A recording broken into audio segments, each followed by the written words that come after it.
nome é Rudimar Riesgo, eu sou neuropediatra e sou oriundo do interior do Rio Grande do Sul, moro em Porto Alegre desde 88, já 20 e poucos anos, e fui para Porto Alegre fazer residência em neuropediatria e acabei fazendo mestrado, acabei fazendo doutorado lá. Depois eu saí do país para fazer uma formação em cirurgia da epilepsia, foi onde ligou com o autismo. Eu fiquei 1 ano e pouco num hospital pediátrico nos Estados Unidos e a ideia era fazer formação em eletroencefalografia e cirurgia da epilepsia, mas daí eu conheci pessoas extraordinárias, quem trabalha no autismo conhece, que é o Carlos Gadia, que era meu preceptor lá, e o Roberto Tuchman também. Eu trabalho na Universidade Federal do Rio Grande do Sul, nos últimos 12 anos eu estou chefiando a neuropediatria do hospital, a gente tem uma residência médica nessa área, já essa residência tem 35 anos, ela é bem antiga, e eu costumo brincar que se eu ficar só falando de autismo com os meus residentes, eu não vou formar eles, eu vou deformar eles, né?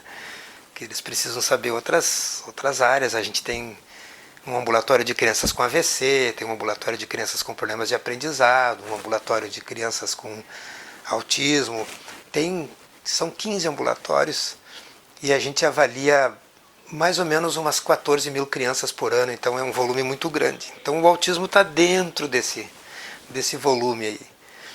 E independente disso, na clínica privada eu trabalho com várias situações, mas o que acabam mandando mais para mim são crianças com autismo.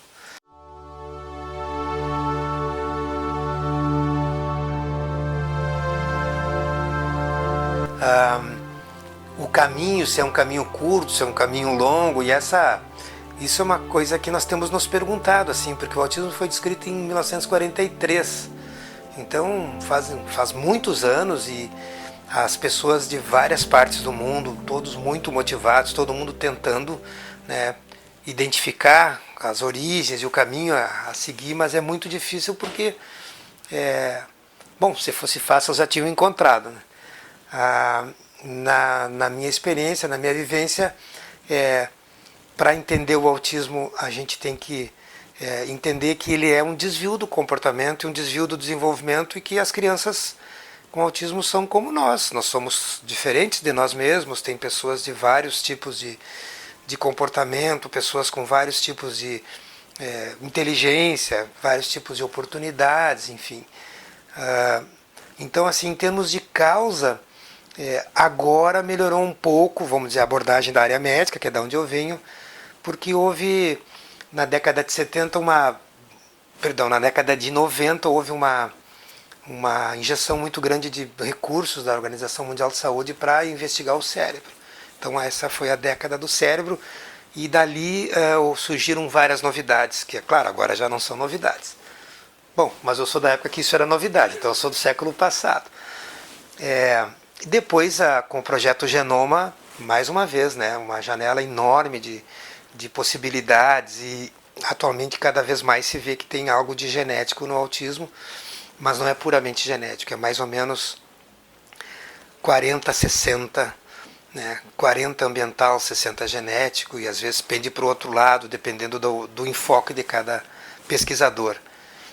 E do outro lado, quem está na linha de frente, que é onde o pessoal aqui do Priority trabalha, na linha do atendimento,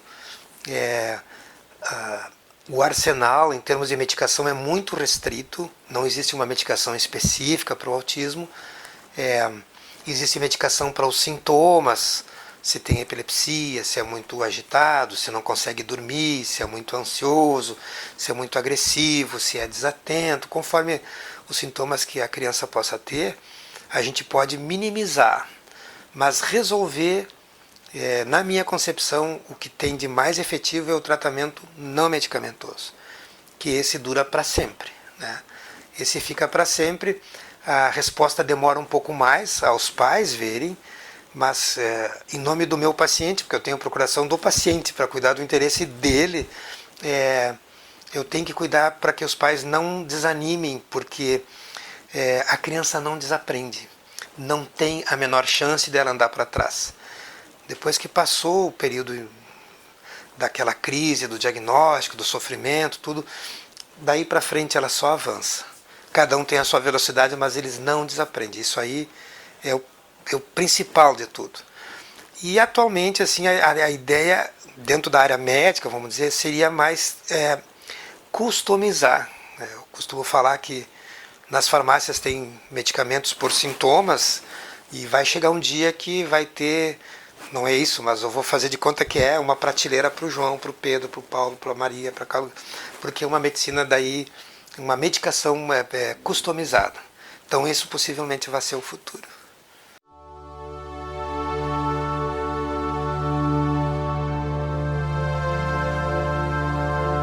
Existem pessoas de boa fé, existem pessoas de má fé, como em qualquer lugar, né?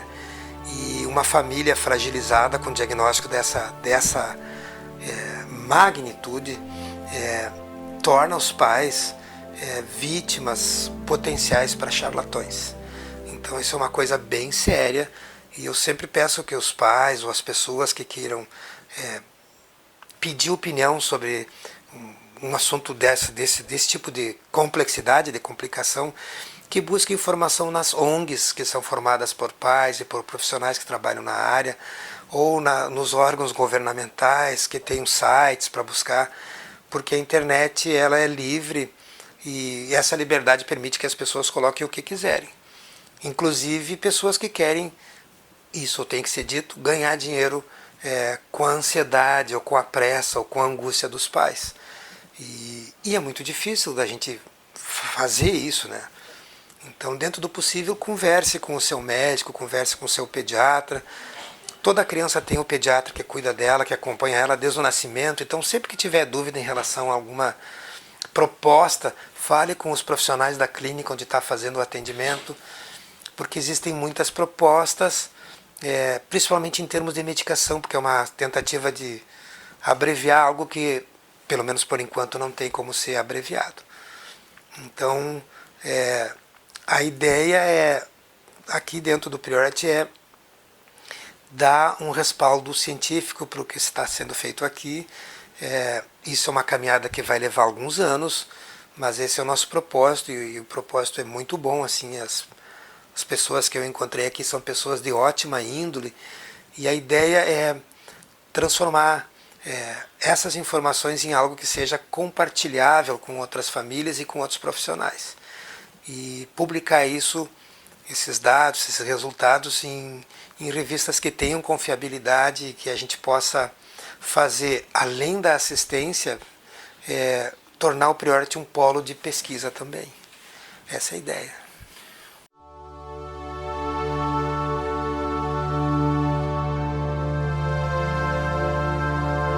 Ciência e arte são dois universos que, na minha opinião, são bem diferentes, mas eles não são excludentes. Eles podem ser complementares na dependência da forma como o artista vê a ciência ou como o cientista vê a arte. Então, é possível que a arte tenha braços para abraçar a ciência, mas a ciência não tem braços nem pernas para alcançar a arte. Mas se ela está sendo feita, se a arte está sendo feita de forma terapêutica, nós que viemos da área clínica, nós temos que encontrar um jeito de acolher e de incluir esse tipo de abordagem no nosso arsenal. Porque eu, por exemplo, não entendo nada de música e nem de teatro, não sou um músico, mas eu sei, isso é da minha vivência, que funciona muito bem com as crianças que estão dentro do espectro. Bom, se funciona muito bem, qual é o problema de trazer para dentro da equipe que atende crianças com autismo profissionais que trabalham com musicoterapia, que trabalham com arte terapia, que trabalham com yoga, que trabalham com todas as formas, reiki. É só a gente dar um tratamento científico para isso. Então o que nós estamos nos organizando é para encontrar formas de quantificar o efeito dessa intervenção e verificar se, pelo menos assim na análise do cientista, esses dados são robustos.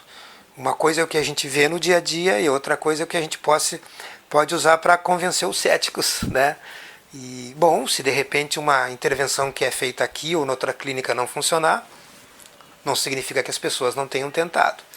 O ruim seria não tentar e ficar eu vou brincar, autisticamente falando só das terapias clássicas. Então, ou é só fono, com TO, com psicólogo, enfim, isso é um pouco reducionista. A gente tem que abrir os horizontes e se a pessoa faz ciência e com prazer, ela tem que ser flexível para poder testar outras formas que nem todos os cientistas aceitam.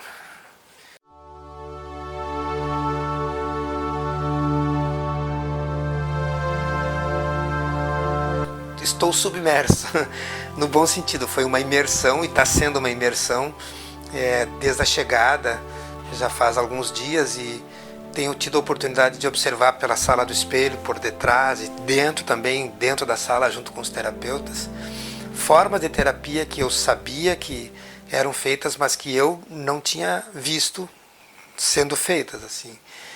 E juntando com as informações que eu tenho da minha bagagem, que é mais da área médica, eu me dou conta que elas realmente atuam em áreas que não têm sido trabalhadas em outros locais.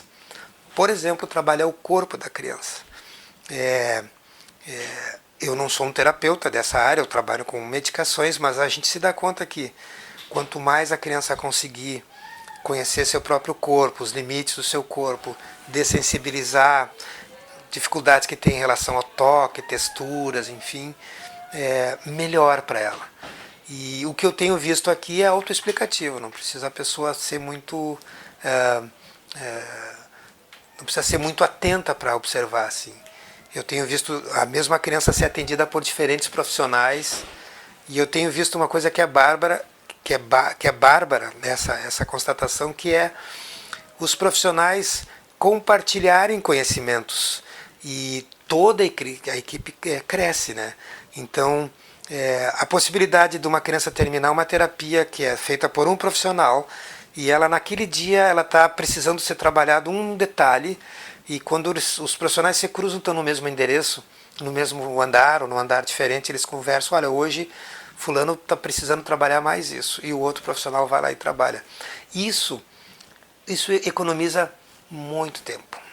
E quem está na linha de frente sabe que tempo é uma variável muito importante, porque o tempo define uma série de coisas, inclusive a capacidade dos pais de tolerarem a espera, a condição física dos pais, da criança, a condição econômica dos pais.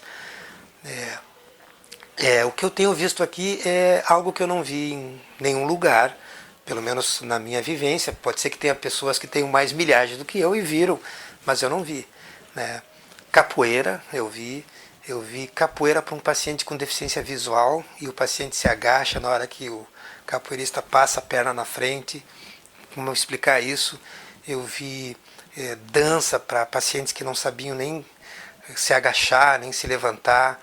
Eu vi musicoterapia, uma criança que não emite sons e a criança começa a tocar na boca do músico, e daí quando ele tranca a música, eles falam juntos aquele trecho da música, porque a música é muito previsível e isso ajuda muito a criança. Eu vi coisas que são muito lindas que eu ainda não tenho, como é que eu vou dizer, não caiu toda a ficha, eu tenho que olhar, enfim. Eu estou com todo o material impresso sobre como é abordado e eu vou fazer tudo que tiver ao meu alcance para tentar dar uma vestimenta acadêmica para essa abordagem, e o que eu puder fazer eu vou fazer, com certeza.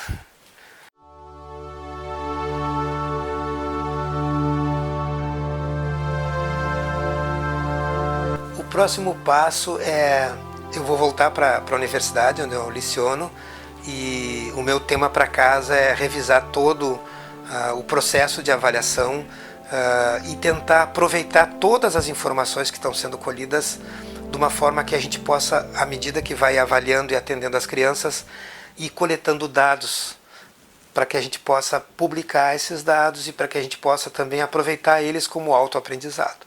Então esse é o próximo passo. Esse passo vai ser dividido em 500 mil passinhos, né? Todos eles com bastante carinho, bastante cuidado, mas a gente está tentando ver aonde cada uma das áreas de atuação podem ajudar. Por exemplo, quais são os objetivos da área do teatro? Olha, nosso objetivo é melhorar a parte social, nosso objetivo é diminuir a ansiedade. E eu vou tentar ver assim, bom, do ponto de vista científico, o que a gente pode fazer? Olha, vamos medir o nível de ansiedade. Como é que a gente pode medir? Olha, uma escala que meça, uma escala que seja usada em crianças com autismo, como SRS, Social Responsiveness Scale, uma escala de resposta social. E a gente pode medir nessa escala o nível de sociabilidade, se é que isso possa ser feito, isso em pesquisa é feito, faz a intervenção e depois mede. Vamos supor que a criança esteja muito ansiosa, o que é bem comum. A gente já tem lá na URGS, a gente está medindo o nível de estresse pela saliva. Quanto que tem de cortisol na saliva antes de uma intervenção. Então a gente está vendo isso com um grupo de estudantes pré-vestibulandos, que vão fazer o vestibular. Então um grupo deles recebe uma intervenção e outro grupo não recebe a intervenção, recebe uma intervenção parecida, a gente mede a saliva dos dois, os dois fazem o provão e depois a gente vê se quem tinha estresse menor no sangue foi melhor, o que a gente imagina. Então como é que a gente pode transpor isso para cá, para o Priority? Bom, se um determinado profissional, pode ser um musicoterapeuta, pode ser quem trabalha com o corpo, quer diminuir a ansiedade, vamos usar uma forma de avaliar o nível de ansiedade. Quer melhorar a sociabilidade, vamos usar. Quer diminuir a irritabilidade.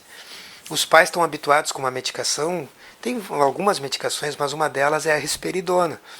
O FDA, que é um órgão super sério, super difícil de liberar uma medicação, aprovou a risperidona. Eles aplicaram 2 escalas simplésimas. E eles pegaram, uma das escalas tinha 5 itens. Eles pegaram um dos itens, que é irritabilidade. Mediram a irritabilidade antes e depois do uso da risperidona, e isso foi suficiente para a FDA liberar essa droga.